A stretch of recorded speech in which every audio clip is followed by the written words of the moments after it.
चंद्रशेखर आजाद एक मस्त बात करी थी कि अभी जिसका खून ना खोला वो खून नहीं पानी है और जो जवानी देश के काम ना आए वो जवानी बेकार है।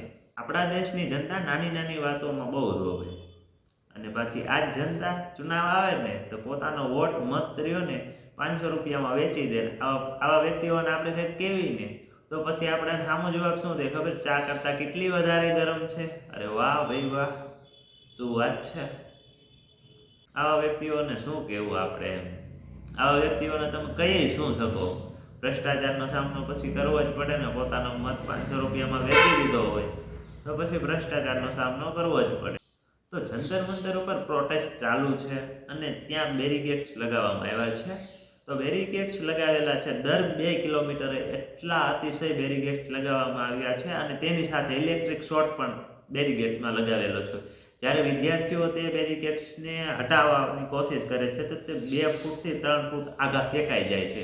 ઇલેક્ટ્રિક શોર્ટ લગાવવામાં આવે છે। કઈ હદે સરકાર ઉતરી ગઈ છે તમે વિચાર કરો કે વિદ્યાર્થીઓ આંદોલન કરે છે, આંદોલન કરવાની સાથે તે બેદરકારી કેટલી કરે છે, વિદ્યાર્થીઓને મારે છે, પોલીસને જેમ ફાવે એમ છૂટ આપી દીધી છે। પોલીસ પોતાના દંડામાં ખીલીઓ રાખી છે, પોતાના દંડામાં ખીલીઓ રાખીને મારે છે એમ કે કેમ વિદ્યાર્થી ઘાયલ થાય। વિદ્યાર્થીઓને ઘાયલ કરવામાં કોઈ કોશિશ બાકી જ નથી મળતી, બધી કોશિશ કરી લીધી છે। હમણાં ઇલેક્ટ્રિક શોર્ટ મૂકવામાં આવે, બેરિકેડ્સમાં ઇલેક્ટ્રિક શોર્ટ મૂકવામાં આવે, વિદ્યાર્થી તેને હટાવવાની કોશિશ કરે તો બે ફૂટ આગળ વયા જાય છે, ફેંકાઈ જાય છે।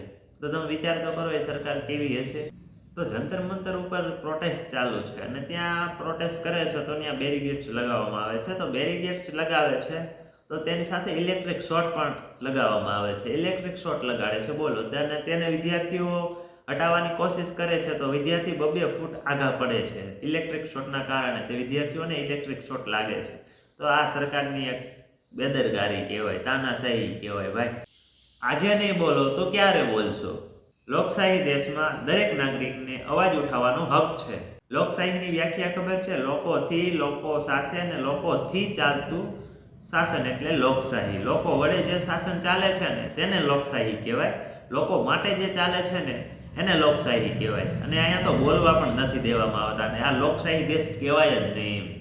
તમે વાત તો સમજો, બોલાવા દેવામાં નથી આવતા। ત્યાં પ્રોટેસ્ટ જોવા આવે છે ને ખાલી તેને સમર્થન તો કરતા નથી, ખાલી સાઈડમાં ઊભા હોય ને એને વેનમાં પૂરી લઈ જાય છે। ખાલી આનું કારણ શું ખબર? તમે વખતે બોલતા નથી, ખાલી તમે જોવો છો। લોકશાહીની વ્યાખ્યા ખબર છે? લોકશાહીની વ્યાખ્યા છે લોકોથી, લોકો વડે અને લોકો માટે ચાલતું શાસન એટલે લોકશાહી। અને અત્યારે લોકશાહી છે જ નહીં દેશમાં, બોલવા દેવામાં નથી આવતા। બોલે છે સીધા વેનમાં, કોઈ પણ પૂછતા જ નહીં, કાંઈ નહીં, સામે બોલવા જ નહીં દેવાના। બોલે છે લાઠીચાર્જ અને ડાયરેક્ટ લઈ જ લેવાના, કસ્ટડીમાં લઈ જ લેવાના, કસ્ટડીમાં ડાયરેક્ટ વેનમાં। અને એ હદે તમે વિચાર કરો કેટલી ઉતાવળ હશે। પોલીસ પણ ઉતાવળ કરે છે ને તો પોલીસ પણ પડી જાય છે, એટલી ઉતાવળ હોય છે। પોલીસ કાદવમાં પડે છે, કીચડમાં પડે છે તો એ એટલી હદે તે કામ કરે છે। રાજકોટની જનતા જાગો। રાજકોટમાં જે લોકો પ્રોટેસ્ટ કરે છે અને તેને ખાલી સમર્થન પણ નથી આવ્યું, ખાલી વ્યક્તિઓ જોતા હતા, તો એવા વ્યક્તિઓને બેદરકારીથી, બેરહેમીથી તેમને વેનમાં પૂરી દેવામાં કોઈ સવાલ નહીં, કંઈ પૂછવાનું નહીં, ડાયરેક્ટ એવી રીતે ઉઠાવી ડાયરેક્ટ વેનમાં, એટલી જબરજસ્તી કરે ને તમે વાત જવા દો। મહિલાઓ સાથે જબરજસ્તી કરવામાં આવે છે, તેમની સાથે ગેરવર્તન કરવામાં આવે છે અને મહિલા પોલીસ પણ કાદવમાં ગીરી જાય છે, એટલી તો એમને ઉતાવળ હોય છે।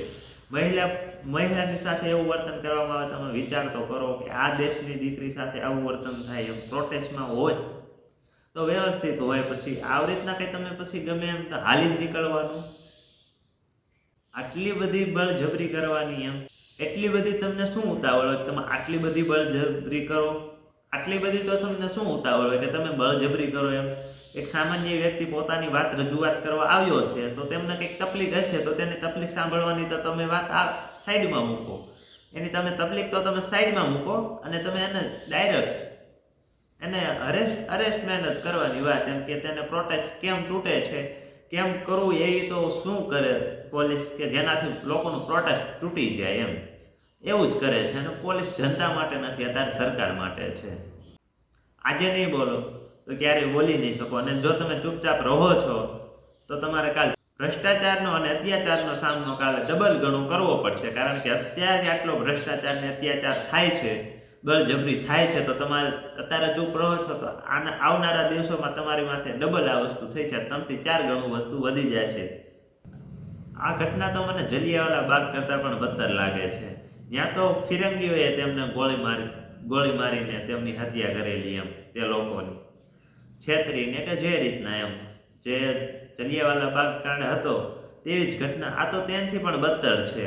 ત્યાં તો બીજા હતા ને, આપણા દેશના નહોતા ને, આ તો આપણા જ દેશના. અને તમે વિચાર કરો, ત્યાં ઘૂંડીપટ મારવામાં આવે છે, જે લાઠી હોય છે, જે એમને તેમની પાસે લાઠી ચાર્જ કરવા માટે જે લાઠી હોય છે તેમાં ખીલી ઠોકીને રાખે છે, ખીલી નાખીને આવે છે, તો એ વિદ્યાર્થીઓને કેટલું લાગે. માથા ફાડી નાખવામાં આવે છે, કપડાં તૂટી જાય છે, કપડાં ફાડી નાખવામાં આવે છે. પછી મહિલાના હોય, પોતાના દેશની દીકરીના કપડાં જો આવી ફાડી નાખતા હોય તો એ પોલીસ કહેવાય જ નહીં.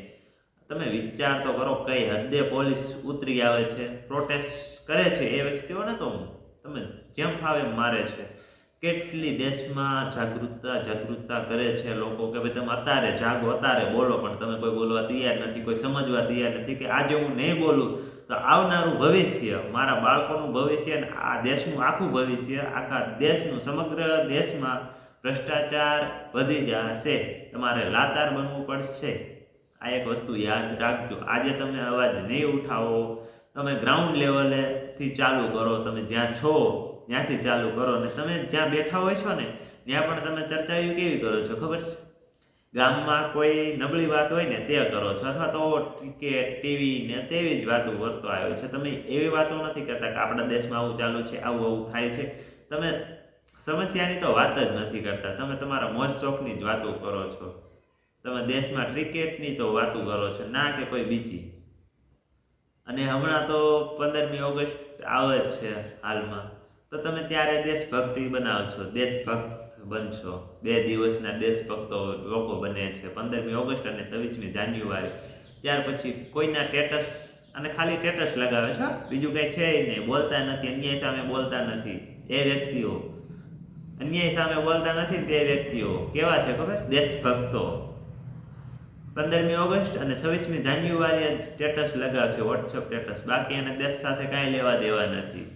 તે સ્ટેટસ લગાવશે ત્યાં સુધીનું સીમિત, બાકી તે અન્યાય થશે ને ત્યાં કાંઈ બોલશે ને, ભ્રષ્ટાચાર, લાચારી કાંઈ નહીં. જબરજસ્તી તેમની સાથે કરશે ને તો કંઈ તે બોલશે નહીં, કાંઈ નહીં, મારે શું એમ કરીને ઊભા રહેશે.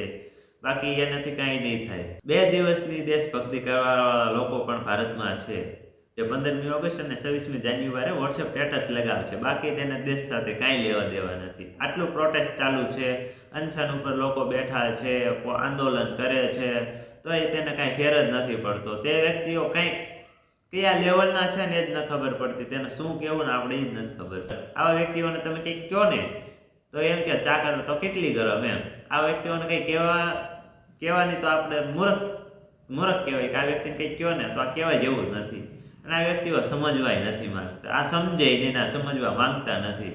જે ચાલે છે ચાલવા દો. બોગસ સિસ્ટમ બનાવી દીધી છે, આનો સામનો કરવાનો આપણે આવે છે, કારણ કે આવા વ્યક્તિઓ બોલતા નથી, પોતાની માટે નથી બોલતા, આવનારા ભવિષ્ય માટે નથી બોલતા. તમે સમજો, ગુજરાત જાગો, દેશ જાગો. સમગ્ર દેશમાં જાગૃતતાની જરૂર છે, ગુજરાત આખામાં જરૂર છે. જ્યાં જ્યાં પ્રોટેસ્ટ ચાલુ છે ત્યાં તમે જોડાઓ, સમર્થન આપો. તમારાથી જે રીતના બને છે તે રીતના સમર્થન કરો.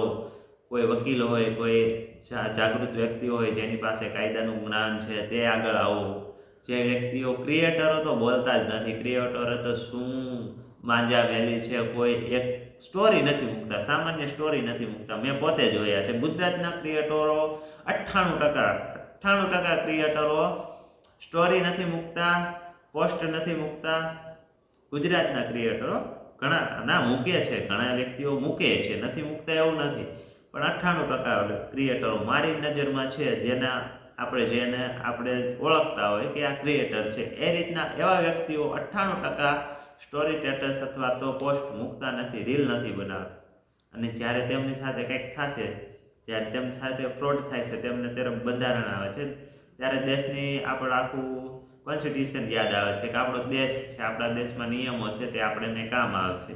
ત્યારે તેને દેશ યાદ આવે છે. અત્યારે જ્યારે દેશને તેમની જરૂર છે તેને દેશની જનતા સપોર્ટ કરે છે એની જનતા આપણે જ છીએ, તેના વ્યુઅર્સ આપણે છીએ. તો ત્યારે આપણે એને સપોર્ટ કરીએ છીએ, પણ આપણે જ્યારે સપોર્ટની જરૂર છે તો ક્રિએટરો બોલતા જ નથી. હું આખા દેશના ક્રિએટરોની નથી વાત કરતો, પણ આપણા ગુજરાતના ક્રિએટરો પણ પોસ્ટ નથી મૂકતા, સ્ટોરી નથી મૂકતા. સામાન્ય સ્ટોરી મૂકવામાં એમનું શું જાય?